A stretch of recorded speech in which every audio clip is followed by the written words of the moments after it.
तो बेटा आज हम नया चैप्टर स्टार्ट करने जा रहे हैं फिजिक्स में, और चैप्टर का नाम है the human I and the colourful world. बेटा ये छोटा सा चैप्टर है जो दो हिस्सों में डिवाइडेड है।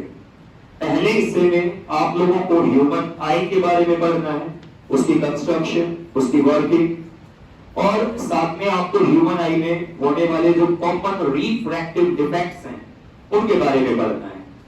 जो अगला हिस्सा है चैप्टर का, उसमें आप लोगों को बेटा कलरफुल वर्ल्ड जिसको बोल रहे हैं वहां पे स्कैटरिंग ऑफ लाइट के बारे में पढ़ना है, डिस्पर्सन ऑफ लाइट के बारे में पढ़ना है, और एक प्रिज्म के द्वारा लाइट का रिफ्रैक्शन आपको पढ़ना है। तो हम शुरुआत करेंगे ह्यूमन आई से। बेटा इससे पहले कि मैं आप लोगों को ये बताऊं ह्यूमन आई क्या है, तो आपको पता होना चाहिए ऑप्टिकल इंस्ट्रूमेंट्स का मतलब क्या होता है। देखिए ऑप्टिकल इंस्ट्रूमेंट्स वे डिवाइसेस होती हैं जो कि लाइट को प्रोसेस करती हैं, उससे इमेज बनाती हैं और उस इमेज को एनहांस करती हैं ताकि आपको एक ज्यादा क्लियर व्यू मिल सके। तो what are optical instruments? Optical instruments are the devices which process the light waves to form image and to enhance the image for a more clear view. Optical instruments way devices हैं जो कि light wave को process करते हैं, उससे image बनाते हैं, उस image को enhance करते हैं ताकि आपको एक ज्यादा clear view मिल सके। तो devices को आप क्या बोलते हैं? Optical instrument। जैसे कि बेटा कैमरा एक ऑप्टिकल इंस्ट्रूमेंट है, टेलीस्कोप, माइक्रोस्कोप, फिल्म प्रोजेक्टर्स, ये सब ऑप्टिकल इंस्ट्रूमेंट्स हैं। जितने भी ऑप्टिकल इंस्ट्रूमेंट्स होते हैं वो मोस्टली लाइट के रिफ्रैक्शन पे काम करते हैं, कुछ लेंसेज के द्वारा जो उनमें लगे हुए हैं, जिससे वो इमेज बनाते हैं, इमेज को एनहांस करते हैं ताकि आपको एक ज्यादा क्लियर व्यू मिल सके। बेटा जितने भी ऑप्टिकल इंस्ट्रूमेंट्स हैं उसमें से मोस्टली मैंने आपको कहा कि लाइट के रिफ्रैक्शन पे क्या करते हैं? काम करते हैं। और अगर हम ह्यूमन आई की बात करें तो ह्यूमन आई भी एक ऑप्टिकल इंस्ट्रूमेंट है। जो ह्यूमन आई है वो एक नेचुरल ऑप्टिकल इंस्ट्रूमेंट है, ये भी लाइट के रिफ्रैक्शन पे काम करती है। ह्यूमन आई के अंदर भी लेंस लगा होता है, एक कॉन्वेक्स लेंस जिसको आप आई लेंस बोलते हैं। क्या बोलते हैं? Eye lens. बेटा ह्यूमन आई भी लाइट वेव को प्रोसेस करती है, इमेज बनाती है, और उस इमेज को एनहांस करके आप लोगों को वो इमेज विजुअलाइज कराती है। तो ह्यूमन आई एक नेचुरल ऑप्टिकल इंस्ट्रूमेंट है। क्या है? Natural optical instrument. ये आपके सामने ह्यूमन आई का एक क्रॉस सेक्शनल डायग्राम है। मतलब आप लोगों के सामने जो ये ह्यूमन आई का डायग्राम है, यहां आपको ह्यूमन आई फ्रंट से नहीं दिखाई गई है, ऐसे साइड से दिखाई गई है, और उसको भी क्रॉस सेक्शनली यानी उसको लॉन्गिट्यूडनली काट दिया गया है ताकि आप उसके अंदर का जो कंस्ट्रक्शंस हैं उसकी वो देख सको, उसके पार्ट्स को देख सको।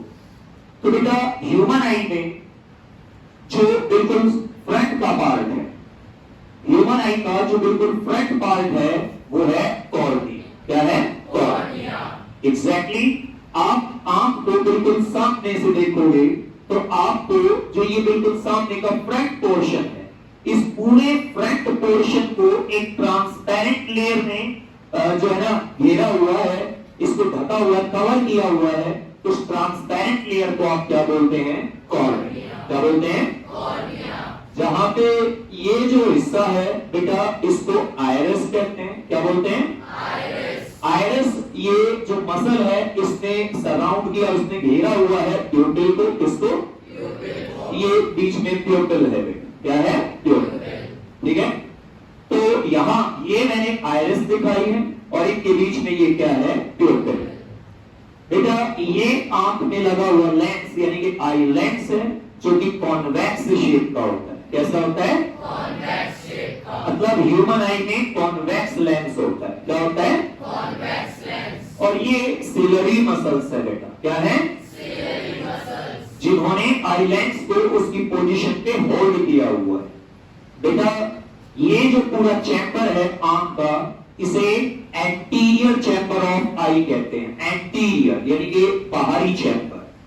बेटा इस चैम्बर में यहां एक लिक्विड भरा हुआ है जिसको बोलते हैं एक्वस ह्यूमर। और ये जो हिस्सा है बेटा, ये जो आंख का हिस्सा आईबॉल, इसमें एक लिक्विड भरा हुआ है, जेलेटिनस मास भरा हुआ है जिसको बोलते हैं विट्रस ह्यूमर। बेटा हमारी जो आंख है उसमें 3 मसल्स होती हैं, और वो जो 3 मसल्स हैं उसमें सबसे बाहर वाली मसल को क्या बोलते हैं? स्क्लेरा। क्या बोलते हैं? स्क्लेरा। बेटा उसके बाद स्क्लेरा के नीचे वाली मसल को कोरॉइड कहते हैं। क्या बोलते हैं? कोरॉइड। और बिल्कुल अंदर वाली मसल को रेटिना बोलते हैं। क्या बोलते हैं? रेटिना। बेटे यहाँ ये आंख का वो पोर्शन है जहां से ऑप्टिक नर्व्स और ब्लड कैपिलरीज आंख के अंदर आती हैं। बेटा इस हिस्से को ब्लाइंड स्पॉट कहते हैं। क्या बोलते हैं? Blind spot. और ये है ऑप्टिक नर्व्स। क्या है? Optic nerves. बेटे आंख को इस आई सॉकेट में उसकी पोजीशन पे होल्ड करके रखती हैं ये मसल्स, जिनको बोलते हैं बाइंडिंग मसल्स। क्या बोलते हैं? Binding muscles. तो बेटा हम एक एक करके जो आई है उसके सभी पार्ट्स को अलग से पढ़ेंगे, समझेंगे उनका क्या काम है, क्या रोल है ह्यूमन आई। तो सबसे पहले हम शुरुआत करेंगे कॉर्निया से। किससे? कॉर्निया से। बेटे कॉर्निया जो है वो आंख का बिल्कुल फ्रंट पार्ट है। क्या है? Front part. हमारी आंख का जो एंटीरियर चैम्बर है उसको पूरे को कवर किया हुआ है एक ट्रांसपेरेंट प्रोटीन जेली की लेयर ने, जिसे हम कॉर्निया कहते हैं। क्या बोलते हैं? कॉर्निया। और इस ट्रांसपेरेंट प्रोटीन जेली की लेयर जो ये है, इसमें जो मेन प्रोटीन मौजूद होता है, जो मोस्ट अबंडेंट प्रोटीन इसमें मौजूद है, वो है एल्बुमिन। क्या है? एल्बुमिन। एल्बुमिन। बेटा जो कॉर्निया होता है वो बिल्कुल आंख के फ्रंट पार्ट पर ये बिल्कुल कॉन्वेक्स शेप का होता है। कैसा होता है? कॉन्वेक्स शेप का। और ये एक कॉन्वेक्स लेंस की तरह एक्ट करता है। किसकी तरह? कॉन्वेक्स लेंस की तरह। जो ये कॉर्निया है इसका डायमीटर लगभग 11.5 mm होता है। कितना होता है? 11.5 mm। और कॉर्निया की जो थिकनेस है वो सेंटर पे यहाँ पे आपके बिल्कुल सामने 0.5 से 0.6 mm होती है। और बेटा यहाँ साइड में जो है ना इसकी मोटाई 0.6 से 0.8 mm होती है। ये इसकी थिकनेस है। बेटे जो कॉर्निया है वो एक कॉन्वेक्स लेंस की तरह एक्ट करता है। जब ऑब्जेक्ट से लाइट आती है और कॉर्निया पे पहुंचती है तो कॉर्निया उस लाइट को कन्वर्स करता है ताकि वो लाइट आंख के अंदर जा सके और क्या बना सके? इमेज। तो कॉर्निया एक कॉन्वेक्स लेंस की तरह एक्ट करता है। किसकी तरह? कॉन्वेक्स लेंस की तरह। हमारी आंख की जो टोटल ऑप्टिकल पावर है उसका 2/3 हिस्सा अकेला कॉर्निया प्रोवाइड करता है। कॉर्निया की जो पावर है वो लगभग 43 डायोप्टर होती है। कितनी होती है? 43 डायोप्टर। तो हमारी टोटल जो आंख की टोटल पावर है ऑप्टिकल पावर वो बेटा 60 से 63 डायोप्टर होती है। और इसका 2/3 पार्ट अकेला कौन प्रोवाइड करता है? कॉर्निया। कौन? कॉर्निया। तो कॉर्निया का काम क्या है? जब ऑब्जेक्ट से लाइट रेज आएगी तो कॉर्निया उनको कन्वर्स करेगा ताकि वो प्यूपिल से होते हुए आई लेंस पर पहुंचे और आई लेंस उन लाइट को कहां फोकस करे? रेटिना पे। और रेटिना पे क्या बने? इमेज। तो ये काम कॉर्निया का होता है। इसका होता है कॉर्निया का। तो क्या आपको कॉर्निया समझ में आ गया? ओके। अब हम बात करेंगे आइरिस की। आइरिस क्या है? हमारी आंख में जो ये circular disc like flat muscle है जिसने प्यूपिल को घेरा हुआ है, सराउंड किया हुआ है, इस फ्लैट कलर्ड मसल को या इस फ्लैट कलर्ड मसल की जो डिस्क है इसको हम क्या बोलते हैं? आइरिस। क्या बोलते हैं? आइरिस बोलते हैं। क्या बोलते हैं? आइरिस। ये आइरिस कहलाती है। बेटा आइरिस को कलर्ड मसल्स इसलिए कहते हैं कि इसका जो कलर है वो पर्सन टू पर्सन वेरी करता है। किसी व्यक्ति का आइरिस का कलर लाइट ब्राउन होता है, किसी का डार्क ब्राउन होता है, किसी का ब्लूइश भी होता है। ठीक है, तो पर्सन टू पर्सन आइरिस का कलर वेरी करता है। दैट इज व्हाई जो आइरिस है उनको कलर्ड मसल्स बोला जाता है। आइरिस का जो कलर होता है उसी को आंखों का कलर कहते हैं। जो कलर आइरिस का होगा वही आंखों का कलर कहलाता है। बेटा जो आइरिस है उनका काम ये होता है कि वो प्यूपिल के साइज को कंट्रोल करके आंख के अंदर जाने वाली लाइट की मात्रा को रेगुलेट करते हैं। मतलब iris regulate the amount of light entering into the I by controlling the size of प्यूपिल। प्यूपिल के साइज को कंट्रोल करके लाइट के अंदर जो आंख के अंदर जो लाइट जा रही है उसकी मात्रा को रेगुलेट करना, ये काम किसका है? आइरिस का है। अगर हमारी आंख के अंदर लाइट ज्यादा जा रही है तो आइरिस प्यूपिल के साइज को छोटा कर दे ताकि कम मात्रा में लाइट अंदर जाए और आंखों में स्ट्रेन ना हो। और अगर हमारी आंख के अंदर लाइट कम जा रही है तब उस समय आइरिस प्यूपिल के साइज को एक्सपेंड कर देगी, यानी बड़ा कर देगी ताकि ज्यादा से ज्यादा रोशनी अंदर जाए और हम कम लाइट में भी देख पाए। तो आइरिस का काम है प्यूपिल के साइज को कंट्रोल करके आंख के अंदर जाने वाली लाइट के अमाउंट को क्या करना? रेगुलेट करना। ये काम किसका होता है? आइरिस का। किसका बेटे? आइरिस का। ठीक है, अब ये प्यूपिल क्या है? जो प्यूपिल है वो एग्जैक्टली एक तरह का छेद है हमारी आंख में, a type of hole in the eye which allow the light to enter into the eye to form image. कि भाई प्यूपिल वो हिस्सा है आंख का जो लाइट को अलाउ करता है कि वो आंख के अंदर जाए और क्या बना पाए? इमेज। बेटे हमारी आंख के बाकी हिस्से पे जो लाइट पड़ती है वो रिफ्लेक्ट होके वापस आ जाती है। सिर्फ प्यूपिल ही एक ऐसा हिस्सा है वहां लाइट अगर इंसिडेंस होती है तो वो आंख के अंदर ही क्या हो जाती है? रिफ्रैक्ट, यानी अंदर चली जाती है। और उसी लाइट से जो लेंस है वो रेटिना पे क्या बना पाता है? इमेज बना पाता है। इसका मतलब प्यूपिल वो हिस्सा है आंख का जहां से जो लाइट को अलाउ करता है कि वो आंख के अंदर जाए, जिसकी हेल्प से जो आई लेंस है वो इमेज बना पाए। ठीक है, तो प्यूपिल is a type of hole in the eye which allow the light ray to enter into the eye to form image. बेटा अगर आप किसी भी दूसरे व्यक्ति की आंख के प्यूपिल को ऑब्जर्व करते हो, उसको देखते हो, तो आपको वो परफेक्टली डार्क नजर आएगा। और परफेक्टली डार्क क्यों नजर आएगा? क्योंकि आप किसी दूसरे व्यक्ति की आंख के प्यूपिल को देख रहे हो, उसके प्यूपिल पे जो लाइट पड़ रही है वो उससे टकरा के आपकी आंखों में नहीं आ रही, बल्कि जो लाइट उसकी आंखों के प्यूपिल पे पड़ रही है वो अंदर चली जा रही है उसकी आंख में। इसका मतलब उसके प्यूपिल से दूसरे व्यक्ति की आंख के प्यूपिल से आपके पास क्या नहीं पहुंच रही? लाइट। तो आपको वो प्यूपिल कैसा नजर आएगा? डार्क नजर आएगा। कैसा? डार्क। तो इसीलिए जब हम प्यूपिल को देखते हैं किसी व्यक्ति की आंख के प्यूपिल को, तो वो हमको कैसा नजर आता है? डार्क नजर आता है। तो क्या आपको आइरिस और प्यूपिल दोनों का काम समझ में आ गया? क्लियर है आप लोगों को? ओके, अब हम बात करेंगे बेटा आई लेंस की। किसकी? आई लेंस की।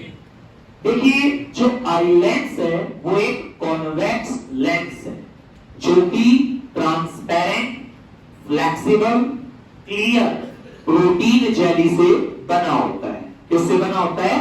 Transparent, clear, flexible protein jelly से।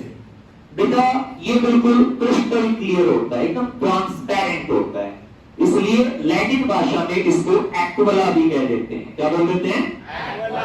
एक्विला। क्या बोल देते हैं? जिसका मतलब होता है a little stream of water. क्या होता है?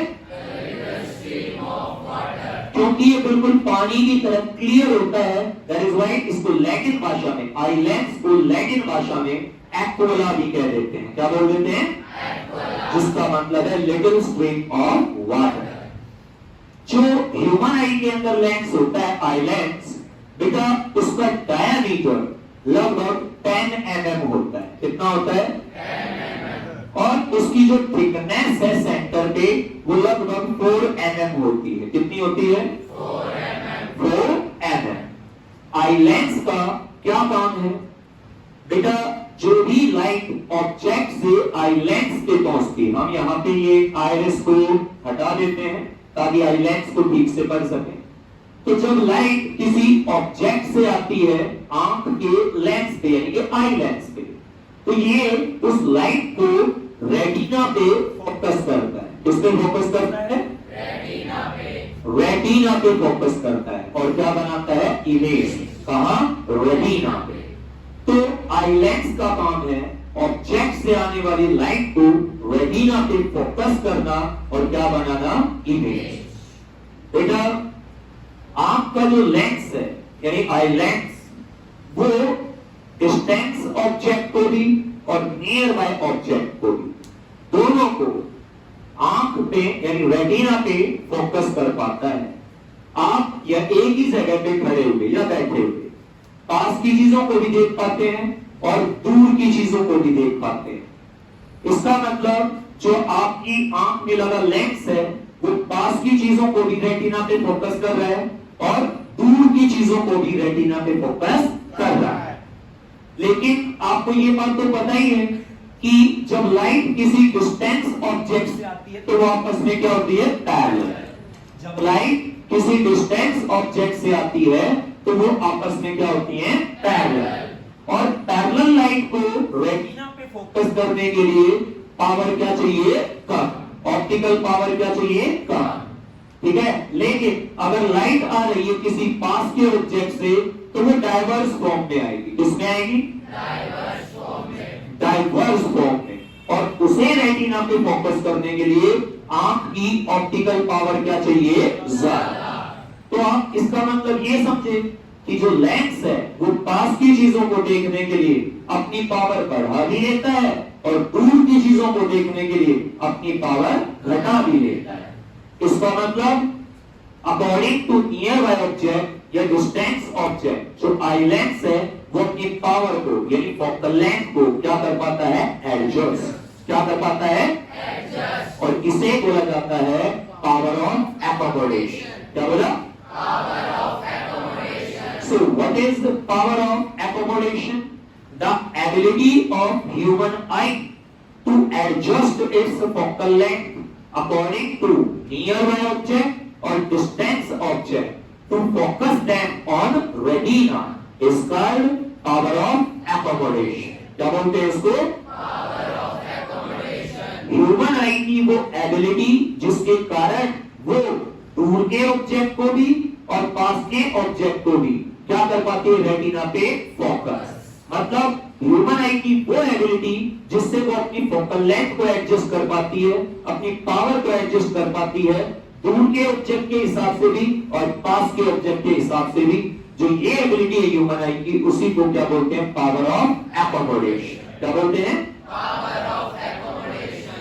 बेटा आंख का जो लेंस होता है आई लेंस, उसकी ऑप्टिकल पावर जो है 18 से 20 डायोप्टर होती है। कितनी होती है?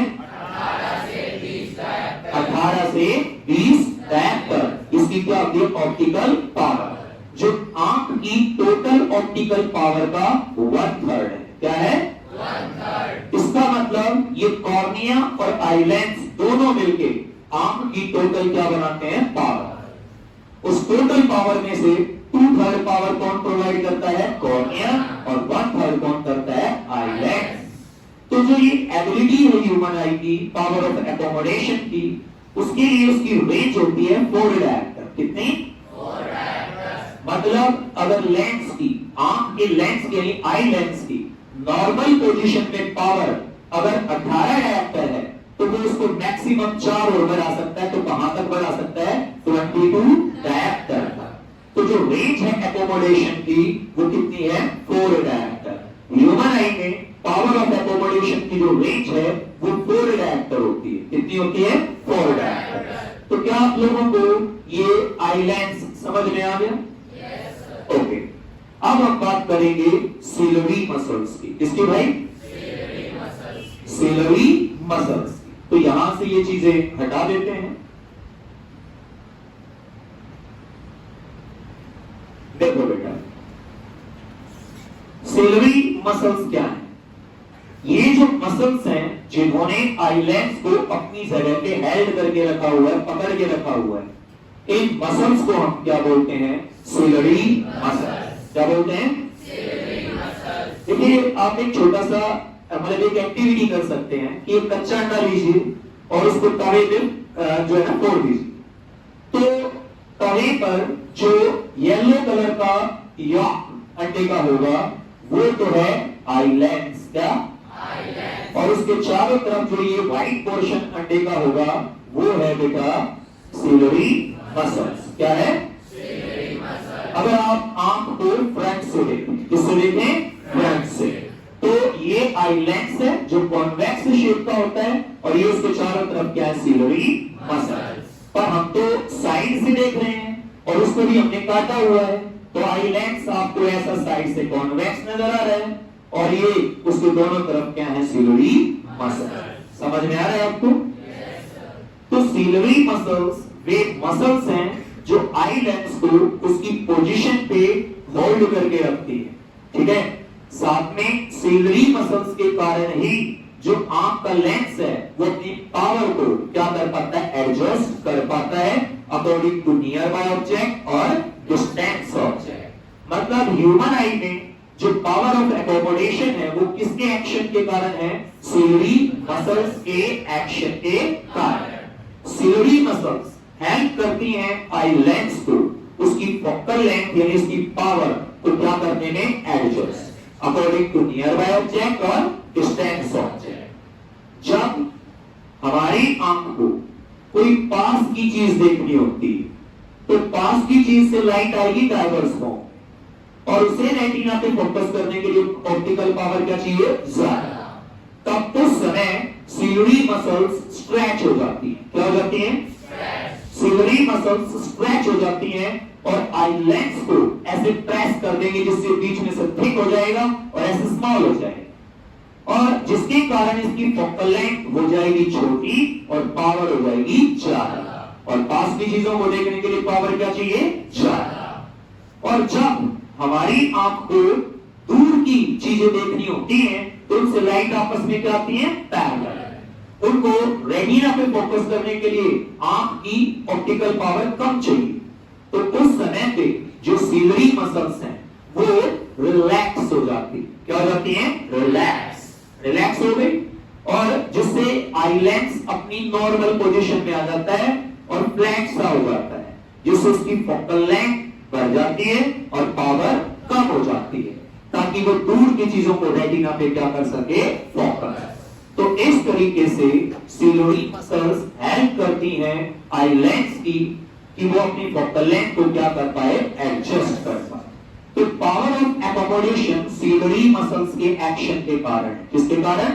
सिलरी मसल्स के एक्शन के कारण। इसके अलावा जो सिलरी मसल्स हैं वो रिलीज करती हैं एक्वस ह्यूमर, जो आंख के एंटीरियर चैम्बर में भरा हुआ लिक्विड है, वाटरी लिक्विड है जिसको आप एक्वस ह्यूमर कहते हैं, वो रिलीज किया जाता है सिलरी मसल्स के द्वारा।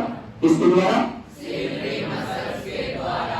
एक्वस ह्यूमर में क्या होता है? लो कंसंट्रेशन ऑफ प्रोटीन यानी प्रोटीन की कंसंट्रेशन कम होती है। जो एक्वस ह्यूमर है वो आंख के एंटीरियर चैम्बर को शेप देता है, साथ में कॉर्निया और आई लेंस दोनों को ऑक्सीजन और न्यूट्रिएंट्स प्रोवाइड करता है। क्या प्रोवाइड करता है? ऑक्सीजन और न्यूट्रिएंट्स। ये काम एक्वस ह्यूमर का होता है। किसका? Aqueous humour. तो इस एक्वस ह्यूमर को कौन रिलीज करता है भाई? Ciliary muscle. क्या आपको इतना समझ में आया? सबको क्लियर है? ओके। अब हम पढ़ेंगे रेटिना के बारे में। किसके बारे में? रेटिना के बारे में। बेटे रेटिना जो है वो आंख के पीछे एक स्क्रीन है। Retina is a screen behind the I. Retina is a screen behind the I on which image is form. जिसपे क्या बनती है? इमेज बनती है। क्या बनती है? इमेज। ठीक है। Retina is a screen behind the I on which image is formed by eye lens. मतलब ये है कि आंख के सामने ऑब्जेक्ट से कहीं पे भी रखा हो, इमेज हमेशा किस पे बनेगी? रेटिना। इसका मतलब आंख के सामने ऑब्जेक्ट डिस्टेंस को चेंज करने पर आंख के अंदर इमेज डिस्टेंस पे कोई फर्क नहीं पड़ेगा।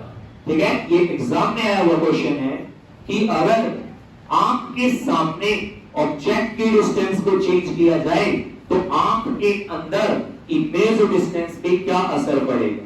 तो बेटा आंख के सामने ऑब्जेक्ट कहीं भी हो, आंख का जो लेंस है वो उसे कहां फोकस करेगा? रेटिना पे। इमेज कहां बनेगी? रेटिना पे। तो इसका मतलब इमेज डिस्टेंस पे कोई फर्क नहीं पड़ेगा।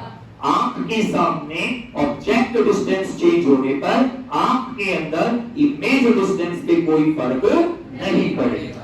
क्या आपको इतना समझ में आया?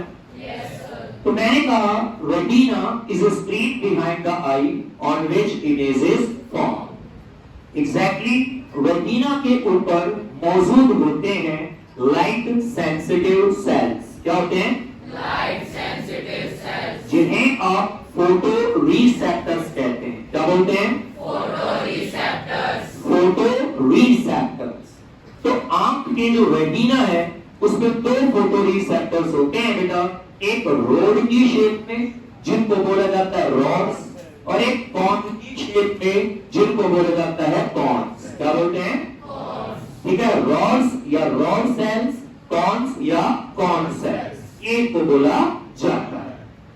बेटा जो रॉड्स हैं ये सेंसिटिव होते हैं इंटेंसिटी ऑफ लाइट को। किसको? इंटेंसिटी ऑफ लाइट को। इंटेंसिटी ऑफ लाइट को।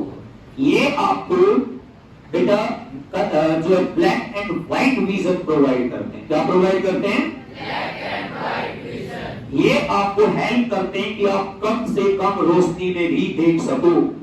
लेकिन हाँ, ये आपको कलर नहीं दिखाते। कलर दिखाने में इनका हिस्सा बहुत कम होता है। ये आपको सिर्फ ऑब्जेक्ट दिखाते हैं। ये आपको black and white vision provide करते हैं। क्या प्रोवाइड करते हैं? Black and white vision. Rods की जो संख्या होती है आंख में वो 92 से लेके 120 मिलियन होती है। कितनी होती है? 92 से लेके 120 मिलियन। और बेटा ये जो रॉड्स हैं वो डिम लाइट में भी बढ़िया काम करते हैं और जिसके कारण आप कम रोशनी में भी देख पाते हैं। अगर हम बात करें कॉन्स की, तो बेटे जो कॉन्स हैं वो आपको कलर विजन प्रोवाइड करते हैं। क्या प्रोवाइड करते हैं? Colour vision. ये आपको अलग अलग कलर देखने में हेल्प करते हैं। इनकी हेल्प से आप अलग अलग प्रकार के कलर्स को देख पाते हैं। इनकी जो संख्या है बेटा वो 6 से 7 मिलियन होती है आंख के अंदर। कितनी होती है? 6 से 7 मिलियन। 6 से 7 मिलियन इनकी संख्या होती है आंख के अंदर। इनकी हेल्प से आप 1 मिलियन अलग अलग कलर को पहचान पाते हैं। यानी 1 मिलियन डिफरेंट कलर में आप डिफरेंशिएट कर पाते हो, तो अलग अलग पहचान पाते हो। इसकी हेल्प से, कौन की हेल्प से। और जो कौन है वो ब्राइट लाइट में बढ़िया काम करते हैं, डिम लाइट में ये बढ़िया काम नहीं करते। आप ब्राइट लाइट में सभी कलर्स को आसानी से देख पाते हैं, पर डिम लाइट में आपको कलर पहचानना क्या होता है? मुश्किल होता है। ठीक है। क्योंकि कॉन्स ब्राइट लाइट में अच्छा काम करते हैं, डिम लाइट में अच्छा काम नहीं करते। तो बेटा जो भी इमेज रेटिना पे बनती है, तो रेटिना पे मौजूद जो लाइट सेंसिटिव सेल्स हैं यानी कि फोटो रिसेप्टर्स हैं, वो उस इमेज को इलेक्ट्रिकल इंपल्स में कन्वर्ट करते हैं, यानी बिजली के संकेतों में कन्वर्ट करते हैं। और उन बिजली के संकेतों को, इलेक्ट्रिक इंपल्स को भेज देते हैं ब्रेन के पास। किसके पास? ब्रेन के पास। इन ऑप्टिक नर्व्स के द्वारा। किसके द्वारा? ऑप्टिक नर्व्स के द्वारा। ब्रेन उन सिग्नल्स को, उन इंपल्स को इंटरप्रेट करता है, डिकोड करता है और आपको विजन प्रोवाइड करता है। क्या प्रोवाइड करता है? विजन। यानी आपको बताता है कि आप क्या देख रहे हैं। तो रेटिना के ऊपर बनने वाली इमेज ही हमको विजिबल होगी, क्योंकि रेटिना पर ही क्या मौजूद होते हैं? लाइट सेंसिटिव सेल्स, यानी फोटो रिसेप्टर्स। बेटे, रेटिना के ऊपर एक तीसरी प्रकार के लाइट सेंसिटिव सेल्स भी होते हैं, जिनको फोटो गैंग्लियन सेल्स कहा जाता है। क्या बोला जाता है? Photo ganglion cells. ठीक है, light sensitive photo ganglion cells. क्या बोलेंगे? Light sensitive photo ganglion cells. जो फोटो गैंग्लियन सेल्स हैं, वो आपको देखने में हेल्प नहीं करते, बल्कि वो क्या करते हैं? वो आइरिस की मदद करते हैं प्यूपिल के साइज को कंट्रोल करने के लिए। आइरिस की किसकी हेल्प करते हैं? आइरिस की।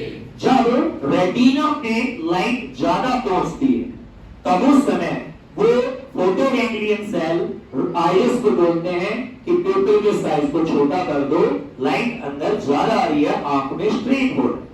तब उस समय आइरिस प्यूपिल के साइज को क्या कर देती है? छोटा। और जब आंख के अंदर रेटिना पे लाइट कम पहुंचती है, तब उस समय वो फोटो गैंग्लियन सेल क्या करते हैं? आइरिस को इंस्ट्रक्शन देते हैं कि लाइट प्यूपिल के साइज को एक्सपेंड कर दो, बड़ा कर दो, ताकि ज्यादा से ज्यादा रोशनी आंख के अंदर जाए और हम साफ साफ देख पाए। ठीक है, तो भाई ये जो फोटो गैंग्लियन सेल्स हैं, तीसरे प्रकार के फोटो रिसेप्टर्स, वो आइरिस की हेल्प करते हैं प्यूपिल के साइज को कंट्रोल करने के लिए। तो क्या आप लोगों को रेटिना समझ में आ गया? Yes sir. ओके बेटा, अब इस हिस्से के बारे में बात करेंगे जिसे हम बोलते हैं ब्लैक स्पॉट। क्या बोलते हैं? Blind spot. ब्लाइंड स्पॉट या ब्लैक स्पॉट। एग्जैक्टली ये आंख का वो हिस्सा है जहां से आंख के अंदर नर्व्स और ब्लड कैपिलरीज क्या करती हैं? एंटर।